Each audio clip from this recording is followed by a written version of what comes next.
Hi, everybody. Happy Sunday. It's Truth Matters with S.J. Thomason at Christian-apologist.com. And today we are going to talk about some very important topics. These topics include the regulation, the law that just passed in Louisiana that requires a poster-size version of the Ten Commandments to be displayed in public schools. And this is in contrast to what communists or other people who are secularist would appreciate. They don't like this, that the Ten Commandments are going to be required in the schools. And this was passed again by, it's called House Bill 71.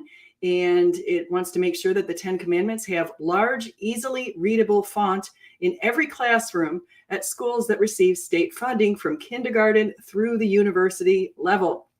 And so we're even talking about universities in Louisiana requiring this. So what are the Ten Commandments? Well, here's what they are. We're going to talk about that. I'm going to go back into history. We're actually going to go all the way back to the 16th century. We're going to trace what's going on in our culture right now. This has a lot to do with the cultural wars that we're in. There's very much a spiritual battle going on in the world, and Satan is unfortunately sort of unleashed. And we'll see evidence of that as we trace through the history. I'm going to talk even about things such as Freemasonry. We'll talk about the Battle of Lepanto. We'll talk about some other very important things that happened in history that contributed to our modern society today. Now, how does this have to do with the Ten Commandments? Well, the Ten Commandments form the foundation of Christian and Jewish beliefs. And here's what they are. I am the Lord your God. You shall worship the Lord your God, and him only shall you serve. You see, Jesus said, if you don't worship the Lord, you're going to worship something. Everyone worships something. So you might as well worship love, because God is love. 2, you shall not take the name of the Lord your God in vain. How many times on television do we see people using Jesus' name in vain? It's horrific. It's actually more common to hear his name used in vain than it is to hear his name used as a blessing on television. That's how bad our society has gotten. 3, remember to keep holy the Sabbath day. Now, for Jewish people, that's Saturday. For Christians, it's Sunday. We celebrate it as Sunday because that's the day that Jesus resurrected. Back on April 3rd of the year 33, Jesus resurrected. Jesus rose from the dead, I should say. And then he resurrected into heaven soon after that, before, of course, he appeared to his apostles and numerous other people, up to 500, St. Paul says. 4, honor your father and mother. Is that so hard to do? Don't say disparaging things about your own parents. 5, you shall not kill. 6, you shall not commit adultery. 7, you shall not steal. 8, you shall not bear false witness against your neighbor. 9, you shall not covet your neighbor's wife. And 10, you shall not covet your neighbor's goods. How hard is that? Now, each of those commandments is in stark contrast to the Communist Manifesto. So today, as part of my bike ride, I decided I would listen to the Communist Manifesto to see the musings of Karl Marx and Engels. And it was interesting to me that communism had been creeping around Europe in the years prior to the publication of the Communist Manifesto. And so as I was reading it, I realized, or listening to it, I should say, I realized how destructive and horrific it is to the family. He actually talked about the abolition of the family, the abolition of private property, the abolition of the bourgeois class. He had class struggles. Today, people have replaced that with ethnic struggles. But he talked about the oppressor and the oppressed. And he basically said a number of things. He wanted to have the abolition of religion, but of course he liked public schools, and he wanted to make sure that the communists were treating people in public schools, were indoctrinating them.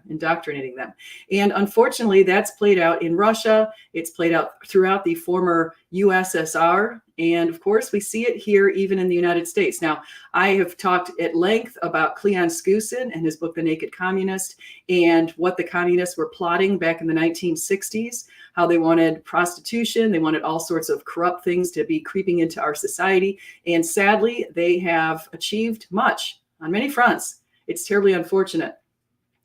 So let's talk about why it's good to have this. Now, of course, Karl Marx says he also believed in the abolition of the truth, the absolute truth. He said that there is no truth. There is no absolute truth. He sounds like Pontius Pilate saying, what is truth? Well, we know Jesus is the truth, the way, the truth, and the life. So a lot of this traces back. So let's trace everything back in history. Now, on October 31st of 1517, Martin Luther gave his 95 thesis to the Archbishop of Mainz, Albert of Brandenburg. And why am I mentioning that? Because very shortly after that, after the beginning of the Protestant Reformation, after Lutheranism came to be, Mother Mary appeared to Juan Diego, who was an Aztec convert to Christianity, between December 9th and 12th of 1531. These dates are very important, so I'm going to keep mentioning the dates because they're going to come back and repeat themselves. And that's, of course, when the vision of Our Lady of Guadalupe appeared on his cloak, which is still around today. And so that's a pretty important thing. Now, on October 7th of 1571, note October 7th. What happened this past year on October 7th? Well, on October 7th of 1571, the Battle of Lepanto occurred. The Holy League of Catholic Nations went to sea against the Ottoman Empire. They had been trying to creep into Europe.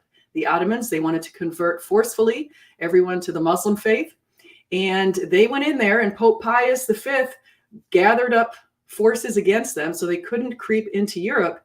And the name of that day is called Our Lady of Victory, or Our Lady of the Rosary. They prayed the Rosary. They celebrated Mother Mary. They asked for her intercession if she could go help get Jesus help for us. And she did go to get Jesus help for us, and we were victorious. And Europe would be much different had we lost that particular battle. It would be a much different place than it is today. Now, that was October 7th. Now, what happened more recently on the same day, October 7th? So I'm going to repeat a couple of interesting things. On October 7th of 1973, that was the battle with Yom Kippur War, it's called, between the Arabs and the Israelites defeated the Arabs. And then on October 7th, 50 years later, on 2023, we see the Hamas attacks on Israel. So it's sad, October 7th, which is, and it's evidence again of a spiritual battle going on. So let's go back a little bit into time. Now on June 24th of 1717, now we had 1517 with Martin Luther, 1717 with St. John the Baptist Day. It's also the first Freemason Grand Lodge formed in England. Now, the Freemasons are secularists. They believe that they worship a god, but the god of Freemasonry, if you get to the highest 31st degree, is actually Satan. And so everything that they do in those degrees, especially in the later degrees towards the 31st degree, is in opposition and in contrast to Christianity. All the requirements that they have is Satan's terrible version of or inversion of what should be the truth. And so that was on June 24th. Now, interestingly, just prior to that, on June 21st of 1610, Mother Mary appeared to Mother Mariana in Quito, Ecuador. And here's what she said. She said, from the end of the 19th century and from shortly after the middle of the 20th century, she said some more, but then she said, there will be a total corruption of customs, for Satan will reign almost completely by means of Masonic sects. So before this big Masonic sect came to power and declared itself in 1717, Mother Mary had made a prediction to a woman in Ecuador about many things. She also talked about the destruction of the sacraments, the Catholic sacraments, like, for example, of Holy Communion, the Holy Eucharist, and of confession. So she talked about the destruction of that way back in 1610. And then, of course, this happened in 1717. Now, keep the number 17 in mind, because that's going to repeat again. In 1846, before the Communist Manifesto was released and published, Pope Pius IX condemned it. He said that it's a terrible doctrine. He basically said it's infamous doctrine of communism. He condemned it in 1846. In February 21st of 1848, Marx and Engels published that horrible Communist Manifesto that ended up leading to the deaths, the untimely deaths of around 120 million people in the past century. So it led to the deaths in the Holodomor, what many people don't even know about, from the 1930s, when it was an intentional starvation of the people of Ukraine So around 6 to 9 million of them perished back then in the 30s. You won't get that in your history books because, again, we've had communist infiltration in some of our schools. And so that is a big problem. So interestingly, on October 13th, now keep these dates in mind again, October 13th of 1884, Pope Leo the 13th had a vision of Satan and Jesus in the Vatican chapel. You're saying to yourself, what in the world are you talking about? Have you never heard of this? This is really interesting. He heard a very guttural voice coming from Satan and a beautiful voice of reason coming from Jesus, of course. And here's what it says according to St. Joseph's Catholic Church. Exactly 33 years to the day prior to the great miracle of the sun in Fatima, that is on October 13th, 1884, Pope Leo XIII had a remarkable vision. When the aged pontiff had finished celebrating Mass in his private Vatican chapel, attended by a few cardinals and members of the Vatican staff, he suddenly stopped at the foot of the altar. He stood there for about 10 minutes, as if in a trance, his face ashen white. Then, going immediately from the chapel to his office, he composed the prayer to St. Michael, with instructions, be said after all low masses everywhere. When asked what happened, he explained that he was about to leave the foot of the altar and he suddenly heard voices, two voices, one kind and gentle, the other guttural and harsh. They seemed to come from near the tabernacle. As he listened, he heard the following conversation. "I can destroy your church," Satan said. The voice said, "You can? Then go ahead and do so."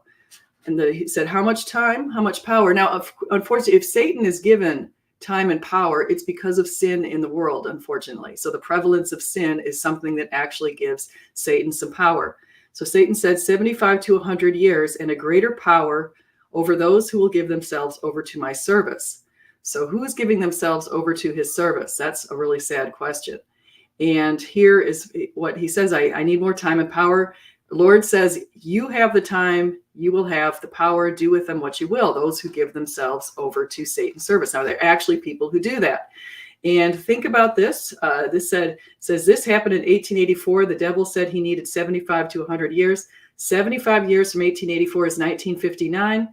And it was a coincidence on January 25th, 1959, that John the 23rd publicly summoned the Second Vatican Council. So some people are very much against the Second Vatican Council, and they pointed to that sort of a thing. And of course, 1984 was a time when, if it technically ended right around there, we can definitely see our culture has changed dramatically over the past 30, 40, 50 years. It's changed dramatically.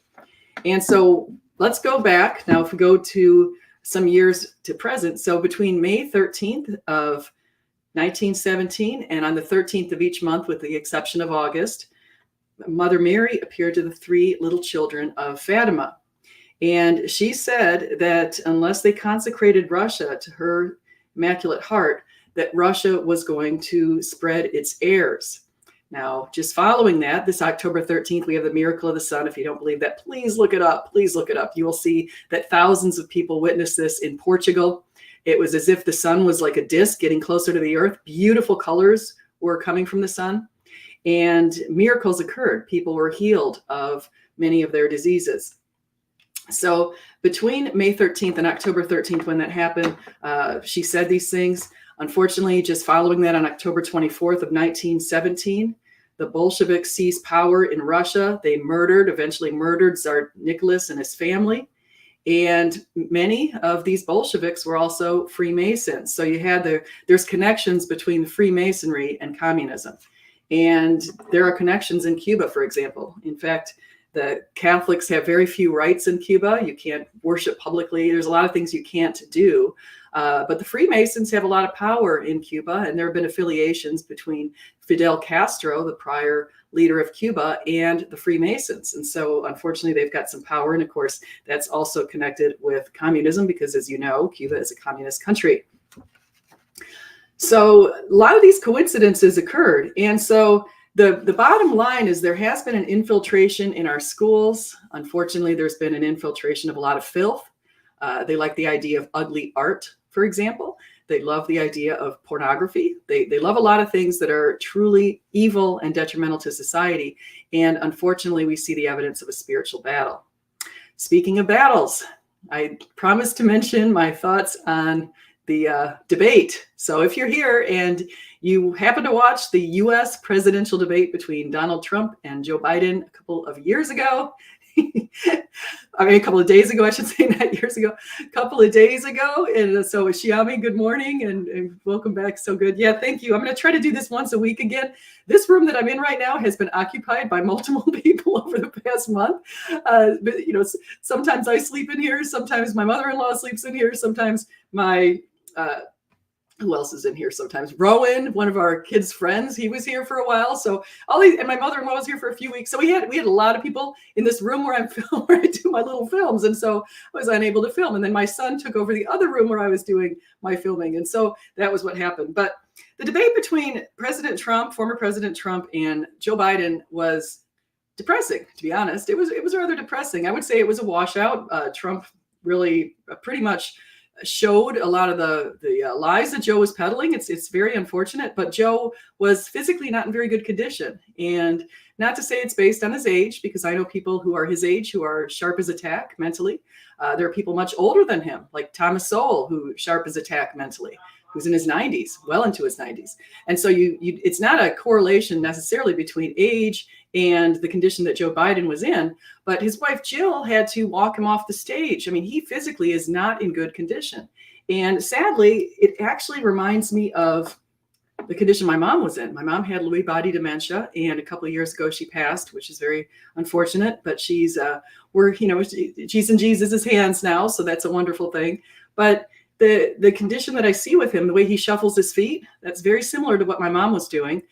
The way that he has difficulty articulating his words, that was also something that happened to my mom. She ended up losing her ability to speak properly, and she couldn't mentally put a lot of things together. She was confused, and it seemed like Joe was in those stages. So I actually think it's rather cruel of his wife to put him out there on the stage. I mean, I was imagine if my dad put my mom out there on the stage, so millions of people would watch you on stage staring off into the abyss. I mean, it was just a real terrible thing to see. And so I actually felt sorry for Biden, because I felt like his handlers aren't taking care of him or working in his best interests. And so I think that's terribly unfortunate.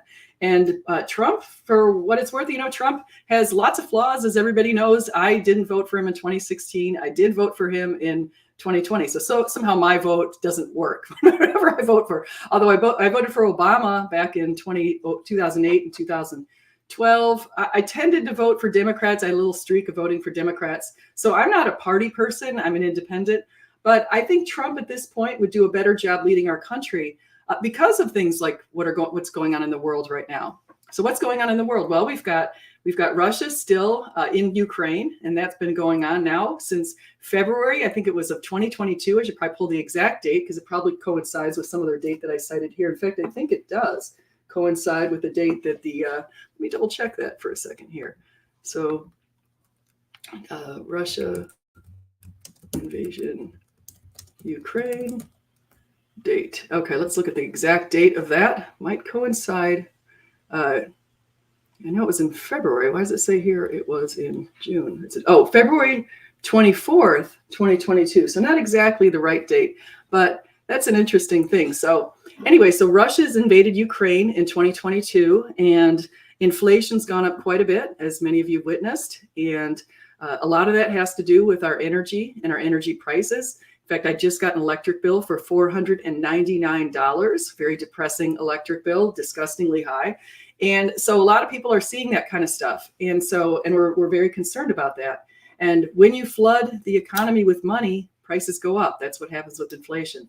The other thing, of course, is the Hamas invasion of Israel, and the way that they parachuted in there and slaughtered people, raped them, brutally attacked them, did some really awful things. You've got people who are still, unfortunately, in hostage captivity, including women and very young children and babies. And so we've got a lot of terrible stuff going on in the world. And as Trump said in the debate, he doesn't think that Russia would have done that. And he thinks that because he cut the finances of Iran off, that we wouldn't see Iran having the funding to get behind Hezbollah and Hamas. And so I think that if he were in power, if Trump gets power wins the election in November and comes into power in January, I think we're going to see a different world. I think the first thing he would probably do is sit down with Putin and negotiate him out of Ukraine. And then I think he would sit down. He would go in and probably reinforce some of the people in the Israeli army, the defense army. And I think he would do that because they still haven't freed these hostages. So Israel has a legitimate case over there right now, trying to fight against Hamas. And I think that Trump probably is a one world leader that others are a little freaked out about. They might think, he's that kind of guy. If they go in and they do something, he might just push that red button. And so it's one of those things where I think he had some lines that weren't the best. Like, I didn't sleep with a porn star. That of course, everyone's made into a meme. And so he probably should have just gotten away from that kind of stuff. And do we believe him? I don't think I believe him. I don't think that's a good thing that he did. No, of course not. And I think his moral character, personal character is a bit of in question. It's a bit dubious. But that said, I also think that if there's somebody who can lead our country and to help the world free itself from some of these wars, there's a threat of Hong Kong, of course, China invading Taiwan and that kind of thing. I think if you look at Trump and you realize this man's been dragged through the courts, we've got all kinds of stuff going on with him, and yet he's still up there looking just as pleased as ever. I mean, I have to say, if I were dragged through the courts as he has, especially for some of these most ridiculous crimes, such as he inflated the value of his house and a loan. I mean, some of that kind of stuff is done routinely by people selling their homes. They think their home's worth more than maybe it is. And you can find out what a home's worth anyway quite easily in places like Zillow, but sometimes there are some properties that could be worth different values than what Zillow believes. And so, because Zillow can't see the inside of your house, for example. But anyway, so I'm digressing a little bit. So I think in the election, I would say that it was pretty much hands down Trump. And so as far as the debate between the two, I think that was pretty clear. And I think that if you sum up what's going on in our world today, going back to the very beginning when we talked about the 10 Commandments being required in the Louisiana school, I don't think that's going to hurt. What could that possibly hurt? Do not kill. If you're against the idea of do not kill, look into yourself. Okay, look into what are your priorities. All right. So, of course, I could be talking about do not kill the unborn within you. Do not kill the old lady sitting on the bed just because you feel like her presence is an inconvenience to your life. So euthanasia should probably be out. So if you're the kind of person who endorses a culture of death, you need to question your values. And if you're the kind of person who endorses a culture of life, you should also look at your values and consider why you endorse life. Well, because we're made in the image and likeness of God. We're God's image bearers. And as soon as we're conceived in the womb, we have a soul. And so that's really important to think about. And so the 10 Commandments of talking about do not kill, do not commit adultery, a lot of those things are things that communists would think you should be able to kill. They hated the idea of the rich. It's not that they liked the poor, but they hated the rich. In fact, you can hear that when you listen to anything that's written by Karl Marx and Engels. You can definitely see their hatred of what they call the bourgeoisie. They wanted their property to be taken away in violent ways. Marx pointed out that communism has to be violent. He said that people who are promoting peace, who are trying to be communists, talking about peace, have no way that they're going to be able to enforce their beliefs. And so that is something that Karl Marx made pretty clear in the Communist Manifesto.